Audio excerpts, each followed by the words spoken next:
ఆ నియోజకవర్గంలో అభివృద్ధికి కారణం నేను అంటూ ఒకరు, లేదు లేదు అభివృద్ధి నాతోనే ప్రారంభమైందనంటూ మరొకరు పరస్పర ఆరోపణలు చేసుకుంటున్నారట.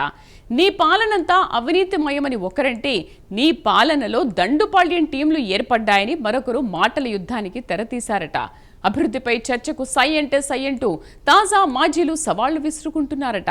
ప్రజల నాడి పట్టే ఇద్దరు డాక్టర్ల మధ్య నువ్వా నేనా అన్నట్లుగా ఆధిపత్య పోరు కొనసాగుతోందట. అసలు డాక్టర్ వర్సెస్ డాక్టర్ పోరు ఎక్కడ జరుగుతోంది? ఆ ఇద్దరు డాక్టర్ల మధ్య నడుస్తున్న రాజకీయ రచ్చ ఏంటి? ఇందుకే ఏదా నియోజకవర్గం, ఎవరా పొలిటికల్ డాక్టర్స్? Let's watch.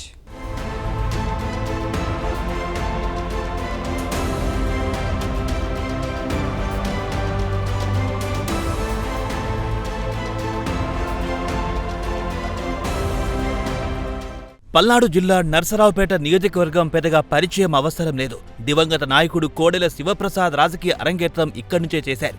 ఆయన హయాం నుంచే పల్నాడు ప్రాంతానికి నర్సరావుపేటకు ప్రత్యేక గుర్తింపు వచ్చింది. పల్నాటి యుద్ధం, పల్నాటి పౌరుషమంటూ అధికారిక ప్రతిపక్ష పార్టీలు ఫ్యాక్షన్ రాజకీయాలకు తెరతీశాయి. ఎవరు అధికారంలో ఉంటే వారు ప్రతిపక్ష పార్టీని టార్గెట్ చేయడం, హింసాత్మక ప్రవృత్తి ఇంకా ఇక్కడ కొనసాగుతోంది.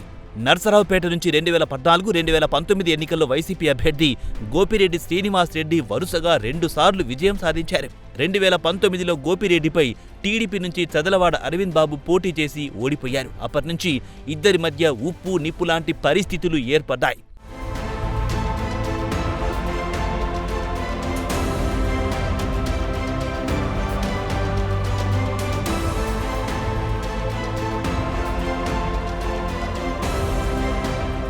ప్రతిసారి ఇద్దరి మధ్య సవాళ్లు, ప్రతి సవాళ్లతో పేట రాజకీయాలు దద్దరిల్లాయి. 2019 వైసీపీ పాలనలో జిల్లాలో మిగతా టీడీపీ నాయకులంతా యాక్టివ్గా ఉండేవారు కాదు. కానీ చదలవాడ అరవింద్ బాబు మాత్రం సై అంటే సై అనేవారు. ఇక్కడ ట్విస్ట్ ఏంటంటే ఇద్దరు డాక్టర్లే.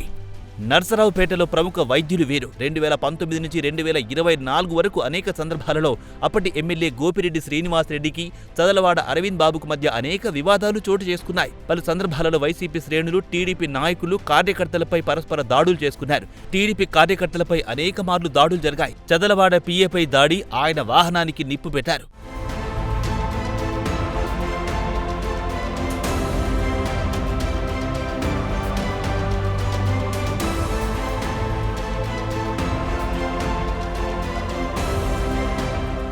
ఇక 2024 ఎన్నికల్లో పోలింగ్ రోజున టీడీపీ నాయకులు బూత్లో రిగ్గింగ్కు పాల్పడ్డారు అంటూ గోపిరెడ్డి ఆరోపించారు. పోలింగ్ బూత్ వద్ద ఇరువురు ఎదురెదురు పడిన సందర్భాల్లో మరోమారు ఘర్షణ పడ్డారు. రాళ్లు, కర్రలతో పార్టీ శ్రేణులు దాడులు చేసుకున్నారు. ఆ మరుసటి రోజు నుంచి 7 రోజుల పాటు నర్సరావుపేటలో తీవ్ర ఉద్రిక్త పరిస్థితులు ఏర్పడ్డాయి. పోలీసులు చదలవాడ అరవింద్ బాబు, గోపిరెడ్డి శ్రీనివాస్ రెడ్డి ఇళ్ల ముందు పోలీస్ పికెటింగ్ ఏర్పాటు చేశారు. ఇరువురు నేతలను హౌస్ అరెస్ట్ చేశారు. ఇతర ప్రాంతాల వారిని ఎవ్వరినీ నర్సరావుపేటలోకి అడుగు పెట్టనివ్వలేదు. తర్వాత వచ్చిన ఎన్నికల ఫలితాలలో చదలవాడ అరవింద్ బాబు బంపర్ మెజార్టీతో గోపిరెడ్డిపై విజయం సాధించారు.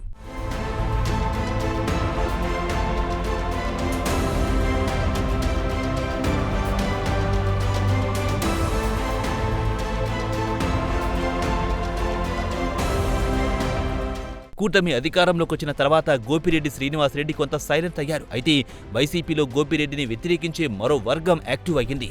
గోపిరెడ్డిని మారుస్తారు అంటూ సోషల్ మీడియాలో ప్రచారం ముమ్మరంగా చేసింది. సైలెంట్గా ఉంటే ప్రమాదమని గుర్తించిన గోపిరెడ్డి యాక్టివ్ అయ్యారు. అప్పటి నుంచి గుడ్ మార్నింగ్ నర్సరావుపేట అంటూ కార్యక్రమం చేపట్టారు. వైద్య కళాశాలలకు సంబంధించి ఆందోళన చేపట్టాలని అధిష్టానం నుంచి ఆదేశాలు రావడంతో పూర్తిగా యూజ్ చేసుకున్నారు. తాను ఎమ్మెల్యేగా ఉన్నప్పుడు చేసిన అభివృద్ధే కానీ చదలవాడ చేసింది ఏమీ లేదంటూ విమర్శించారు. గోపిరెడ్డి దీనిని ఛాలెంజింగ్గా స్వీకరించారు. చదలవాడ తాను డిబేట్కు సిద్ధమంటూ ప్లేస్ కోటప్ప కొండకు ఫిక్స్ చేశారు. అందుకు తాను సిద్ధమంటూ గోపిరెడ్డి సాక్ష్యాధారాలతో రెడీ అయ్యారు. అయితే ఎమ్మెల్యే చదలవాడ, మాజీ ఎమ్మెల్యే గోపిరెడ్డి అభివృద్ధి చేస్తామంటున్న డిబేట్ శాంతి భద్రతలకు విఘాతం కలిగిస్తాయని పోలీసులు పర్మిషన్ ఇవ్వలేదు. ఆ ఇద్దరిని అడ్డుకున్నారు. గోపిరెడ్డిని హౌస్ అరెస్ట్ చేశారు. చదలవాడను బయటికి రాకుండా బారికేడ్లు పెట్టి అడ్డుకున్నారు.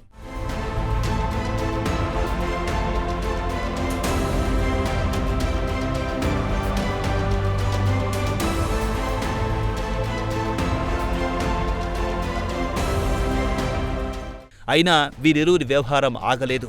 పోలీసులను అడ్డు పెట్టుకుని అభివృద్ధి చర్చ జరగకుండా అడ్డుకున్నారని గోపిరెడ్డి సెల్ఫీ చేస్తే దమ్ముంటే మరో వేషంలో ఆయన బయటకు రావాలని అరవింద్ బాబు సవాల్ విసిరారు. దీంతో ఒక్కసారిగా పరిస్థితి ఉద్రిక్తంగా మారింది. గోపిరెడ్డి నివాసానికి పార్టీ కార్యకర్తలు పెద్ద ఎత్తున చేరుకున్నారు. పోలీసులను తోసుకొని వెళ్లేందుకు ప్రయత్నిస్తే పోలీసులు లాఠీచార్జ్ చేసి పరిస్థితిని అదుపులోకి తెచ్చారు. గోపిరెడ్డిని పోలీసులు సత్తెనపల్లిలో విడిచిపెట్టారు. ఆయన ప్రజెంట్ షిరిడీకి వెళ్లారు. గోపిరెడ్డి శ్రీనివాస్ రెడ్డి, చదలవాడ అరవింద్ బాబు వ్యవహారం నర్సరావుపేట పోలీసులకు తలనొప్పిగా మారిందంతా. పరస్పరం కలహించుకుంటూ సవాళ్లు ప్రతి సవాళ్లతో లా అండ్ ఆర్డర్కు విఘాతం కలుగుతోందని భావిస్తున్నారంతా. ప్రతిపక్షాన్ని మించిన దూకుడుగా ప్రతి విషయంలోనూ ఎమ్మెల్యే చదలవాడ ఎందుకు తలదూర్చుతున్నారని ప్రజలు చర్చించుకుంటున్నారంతా.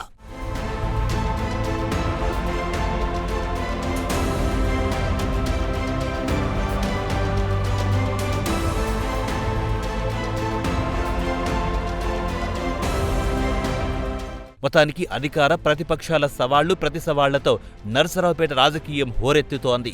కోటప్పకొండ వేదిక చర్చకు ఎమ్మెల్యే, మాజీ ఎమ్మెల్యే సిద్ధమైనప్పటికీ పోలీసులు ఇద్దరినీ అడ్డుకోవడంతో హాట్ టాపిక్గా మారింది. అయితే భవిష్యత్తులో ఈ ఇద్దరి మధ్య మాటల మంటలు ఎటు దారి తీస్తాయనేది వేచి చూడాలి.